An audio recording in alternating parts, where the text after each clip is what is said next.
Good morning વિદ્યાર્થી મિત્રો. આજનું ધોરણ 8નો ટોપિક છે, જે સામાન્ય રીતે ધોરણ 6 થી લઈને ધોરણ 12 સુધી કામનો હોય છે. આજનો ધોરણ 8નો ટોપિક છે આપણો બીકોઝ એન્ડ ધેરફોર. સામાન્ય રીતે આપણે જોઈએ તો બીકોઝનો ઉપયોગ આપણે વારંવાર કરતા હોઈએ છીએ. હવે બીકોઝ ક્યારે વપરાય છે, શા માટે વપરાય છે, સાથે સાથે ધેરફોરનો ઉપયોગ ક્યારે થાય છે એ બંને જોવાનો છે. કારણ તો કે બંને એક કન્જક્શન તરીકે વાપરવામાં આવે છે. કન્જક્શન એટલે તો કે સંયોજક. જો તમને યાદ હોય તો ધોરણ 6 ની અંદર તમે બે પ્રકારના કન્જક્શન એટલે કે બે કન્જક્શન ભણી ગયા છો. એક છે એન્ડ અને બીજું છે બટ. હવે આ ધોરણમાં તમે ધેરફોર અને બીકોઝનો અભ્યાસ કરવાના છો. ચાલો જોઈએ આગળ. પહેલું છે બીકોઝ. બીકોઝ એટલે કે કારણ કે. હવે કારણ કે આપણે ઘણી વખત સામાન્ય રીતે વાતચીતમાં પૂછતા હોય કે શું થયું, શું કારણ હતું. એ કારણ પૂછવા માટે અંગ્રેજીમાં બીકોઝનો ઉપયોગ થાય છે. જુઓ, કોઈ કાર્ય કરીએ એ પાછળનું આપણે કારણ પૂછવું હોય, એ કારણ દર્શાવવા માટે આ સંયોજક આવે છે. કયું છે? બીકોઝ. બીકોઝ એ કારણ બતાવવા માટે ઉપયોગમાં આવે છે. એટલે કે બે વાક્યની વચ્ચે કારણ બતાવવા માટે બીકોઝ વપરાય છે.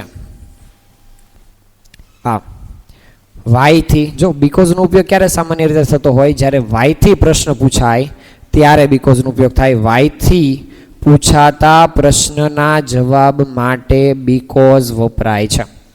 આ સામાન્ય વસ્તુ છે. આ એક વસ્તુ યાદ રાખવાની છે, જ્યારે પણ કોઈ પણ પેરેગ્રાફ પરથી સવાલનો જવાબ આવે અને એમાં વાયથી સવાલ પૂછેલો હોય એટલે તમારા જવાબમાં તમને કારણ માગેલું છે એ યાદ રાખવાનું. કેમ? તો કે વાય એટલે શા માટે. હવે શા માટે તમે આમ કરો છો, એનું કારણ શું છે? એ કારણ જાણવા માટે જ વાયથી પ્રશ્ન પૂછાય છે. એટલે તમારા જવાબની અંદર બીકોઝ આવવું જરૂરી છે. રેડી? સામાન્ય રીતે આપણે વાતચીતની અંદર બીકોઝનો ઉપયોગ કરતા હોઈએ છીએ. ગુજરાતીમાં કારણ, વિજ્ઞાનમાં જુઓ તો તમને કારણ દર્શક પ્રશ્ન પૂછવામાં આવે છે. એ જ રીતના બીકોઝ વપરાય છે. હવે આગળ જોઈએ.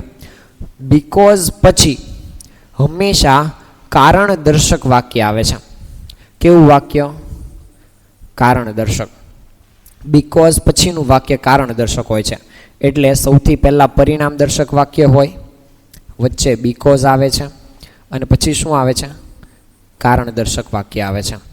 રેડી? એક્ઝામ્પલ તરીકે જોઈએ. Why did Sanjay not walk more. More એટલે વધારે. ભાઈ, સંજય શા માટે વધારે ચાલી શકતો નથી, ચાલી શક્યો ન હતો? તો સંજય ડીડ નોટ વોકડ મોર. અહીંયા મિસ્ટેક છે.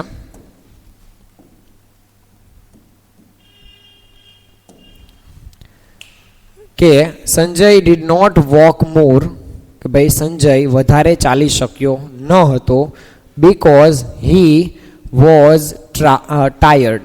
કારણ કે તે થાકી ગયો હતો. જો આ એક ઘટના છે. આ ઘટનાનું કારણ આપણને અહીંયા આપ્યું છે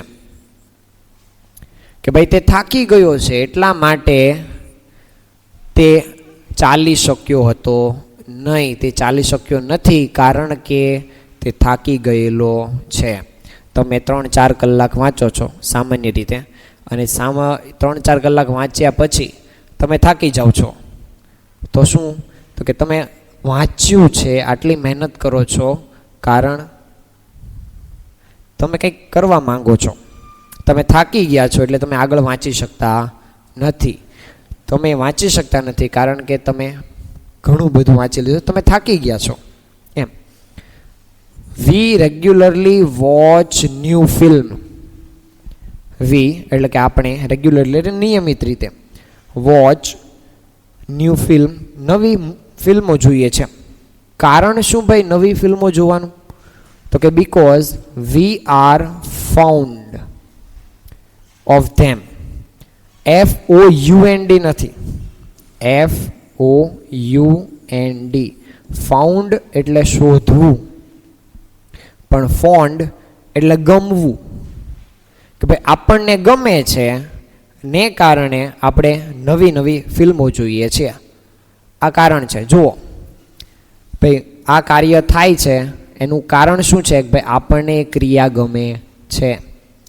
રેડી? તમને ક્રિકેટ રમવું ગમે છે એટલા માટે જ તમે રમો છો. કે ભાઈ તમને રમવું ગમે છે એટલા માટે ક્રિકેટ તમે રમો છો. કારણ શું? કે તમને ગમે છે. તમે રોજ ક્રિકેટ રમો છો કારણ તમને ગમે છે. તમે રોજ ચોપડી વાંચો છો કારણ તમને ગમે છે. એ જ રીતના તમે રેગ્યુલરલી મૂવી જુઓ છો કારણ તો કે તમને તે ક્રિયા ગમે છે. આ મેઇન વસ્તુ છે. હવે આગળ જોઈએ તો હવે છે બીજો ભાગ, ધેરફોર. જો બીકોઝ એટલે કારણ,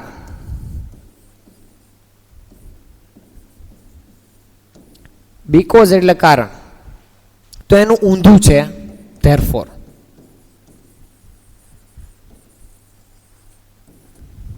ધેરફોર એટલે કે તેથી. ધેરફોર નો અર્થ થાય તેથી અથવા તો માટે. કોઈ ઘટનાનું પરિણામ બતાવવા માટે. કોઈ ઘટના થાય છે એનું પરિણામ શું થાય, એના પછી શું થશે, એ પછીની ઘટના બતાવવા માટે ધેરફોરનો ઉપયોગ થાય છે. ધેરફોર એક સંયોજક છે. જો બીકોઝની જેમ ધેરફોર એક કન્જક્શન છે, સંયોજક છે. આ બંને કન્જક્શન તમારા માટે ભવિષ્યમાં મહત્વના છે. ધેરફોર પછી હંમેશા પરિણામ દર્શક વાક્ય આવે છે. કોઈ પણ જેમ બીકોઝ પછી કારણ આવે એમ ધેરફોર પછી પરિણામ આવે. ઊંધું છે. ધેરફોર પહેલા કારણ દર્શક વાક્ય આવે છે. જુઓ અહીંયા પરિણામ દર્શક વાક્ય, પછી બીકોઝ, અને એના પછી કેવું વાક્ય? કારણ દર્શક. એનાથી ઉલટું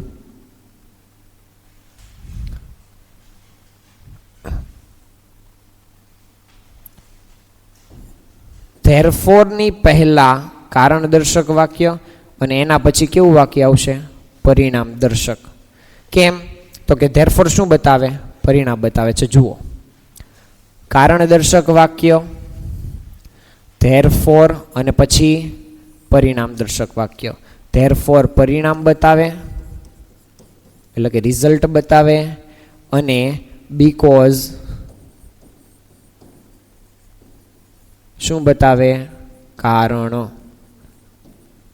આ કારણ બતાવે છે અને આ પરિણામ બતાવે છે. ધેરફોર પરિણામ બતાવે એટલે એના પછી કેવું વાક્ય આવે? પરિણામ વાળું. અને બીકોઝ કારણ બતાવે એટલે એના પછી કેવું વાક્ય આવે? કારણ વાળું. આ એક ખાસ વસ્તુ યાદ રાખવાની છે. જેમ કે એક્ઝામ્પલ તરીકે રોહન ઇઝ સેડ. રોહન ઉદાસ છે. Because he lose his match. Lose his match. તે મેચ હારી ગયો, તેને કારણે તે ઉદાસ છે. જો આ ઘટના અત્યારે એ છે, એનું પરિણામ, એનું કારણ શું છે? આ છે. ભાઈ અત્યારે રોહન ઉદાસ દેખાય છે, એનું કારણ શું છે? કે ભાઈ લૂઝ હિઝ મેચ, કારણ કે તે હારી ગયો છે. એનું ઊંધું ધેરફોરમાં થાય છે. જુઓ, Rohan lose his match. Rohan હારી ગયો છે, મેચ હારી ગયો છે. નું પરિણામ ધેરફોર, તેથી અત્યારે શું પરિણામ આવ્યું ભાઈ? હી ઇઝ સેડ, તેને કારણે ઉદાસ છે. આ એ પરિણામ છે. ઊંધું થઈ જાય છે. જુઓ, રોહન બીકોઝનું ઊંધું થાય છે. કેમ? તો કે બીકોઝ પછી કારણ દર્શક વાક્ય આવે છે, ધેરફોર પછી પરિણામ દર્શક વાક્ય આવે છે. નીચે જોઈએ, ધે વોકડ વેરી સ્લો. તેઓ ધીમા ચાલ્યા. Therefore they reach station late, અથવા તો વેરી લેટ. કે ભાઈ તેઓ સ્ટેશન પર મોડા પહોંચ્યા. ભાઈ ધીમા ચાલો, અત્યારે તમે ધીમા ચાલો છો એનું પરિણામ શું આવે? તો કે મોડા પહોંચો. અત્યારે તમે મહેનત ન કરો એનું પરિણામ શું આવે? ઓછી ટકાવારી આવે. અત્યારે તમે રમતમાં ધ્યાન આપો છો એનું પરિણામ શું આવે? તમારા માર્ક્સ ઓછા આવે. એ જ વસ્તુ છે કે ભાઈ they walked very slow, therefore they reached the station late. Ready? Vijay is clever, therefore teacher made him the monitor. જુઓ, વિજય કેવો છે? હોશિયાર છે. ભાઈ હોશિયાર છે એટલા માટે એનું પરિણામ શું આવ્યું ભાઈ? એ પરિણામ તો કે ટીચર મેડ હિમ મોનિટર, કે ટીચરે તેને મોનિટર બનાવ્યો. વિજય ક્લેવર છે એટલા માટે બનાવ્યો છે, એનું પરિણામ છે એ. જો આનું બીકોઝ વાળું વાક્ય બનાવે તો આવું બને, teacher made Vijay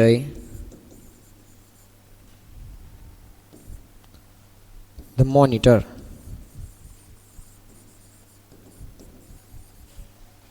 Because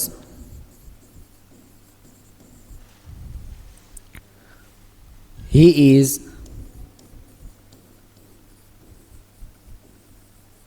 clever.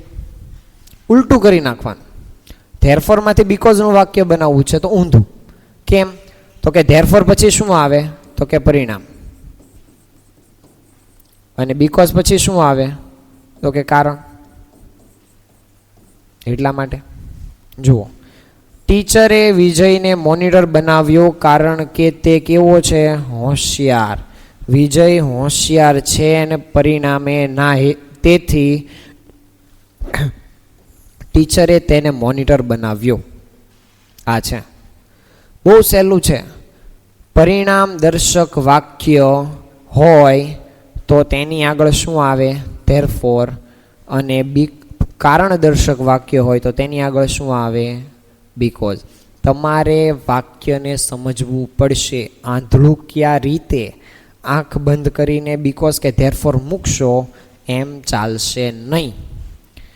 કોઈ પણ રીતે તમારે બંને વાક્યને સમજવા પડશે. એક્ઝામ્પલ તરીકે જોઈએ, ધેરફોર અને બીકોઝ વડે વાક્ય બનાવો તો જો, ઇટ રેઇન હેવીલી, ખૂબ જ વરસાદ પડી રહ્યો હતો. ધે કુડન્ટ ગો આઉટ, તેઓ બહાર જઈ શક્યા ન હતા. જઈ શક્યા તેમ ન હતા. તો હવે આનું વચ્ચે શું આવે? જુઓ, આ જુઓ અને આ જુઓ. આમાં કારણ દર્શક વાક્ય કયું અને પરિણામ દર્શક વાક્ય કયું? જુઓ, આ એક ઘટના છે કે ભાઈ વરસાદ પડી રહ્યો હતો. એનું પરિણામ શું આવ્યું? કે ભાઈ તેઓ બહાર જઈ શક્યા નહીં. તો આ કેવું વાક્ય થયું? પરિણામ દર્શક વાક્ય. તો અહીંયા શું આવે? ધેરફોર. શું આવે? ધેરફોર. એટલું યાદ રાખવાનું, બંને શબ્દને ધેરફોર હોય કે બીકોઝ હોય, બંનેને વાક્યની વચ્ચે જ મૂકવાના છે.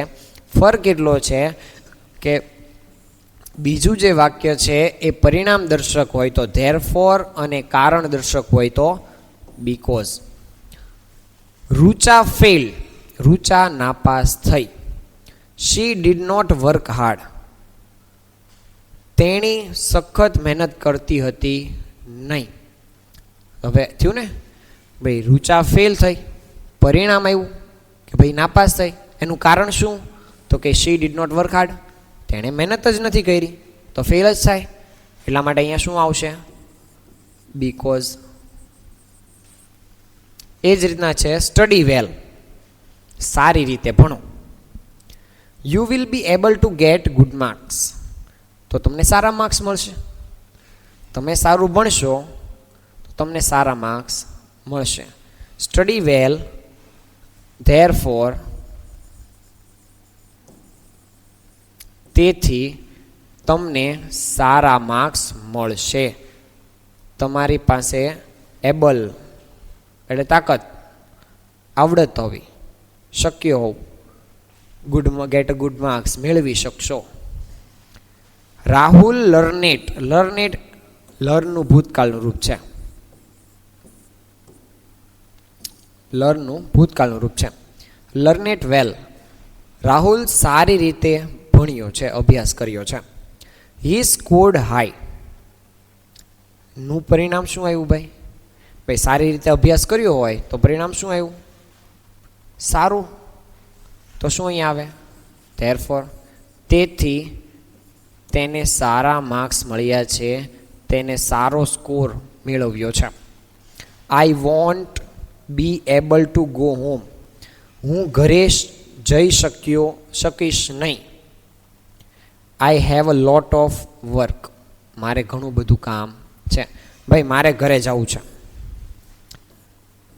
શક્ય હોવું, તાકાત હોય, ભાઈ મારે ઘરે જવું છે, પણ વોન્ટ નકાર છે, જઈ શકીશ નહીં. ગો હોમ, હું જઈ શકીશ નહીં. કારણ શું ભાઈ હું નહીં જઈ શકું એનું? I have a lot of work. મારે ઘણું બધું કામ છે. એટલે આની વચ્ચે શું આવશે? બીકોઝ. બીકોઝ આવશે. રેડી? આપણે ટોટલ 5 સ્લાઇડ છે, પણ ધેરફોર અને બીકોઝ બંને આપણે યુનિટ નંબર 4 એમ જ 5માં ભણવાના છીએ. ધોરણ 8માં બીકોઝ અને ધેરફોર તમારે ધોરણ 9, 10, 11, 12માં એક ફંક્શન નામનું ટોપિક આવે છે, એમાં ભણો કામનું છે. એટલે અત્યારે તમે ધ્યાનપૂર્વક યાદ રાખશો, આમાં ડીપમાં ઉતરશો અને યાદ રાખશો, મગજમાં બેસાડી દેશો, તો તમને આ 2 ટોપિક ધોરણ 9 માટે ક્લિયર થઈ જશે. રેડી? આજના માટે આટલું જ.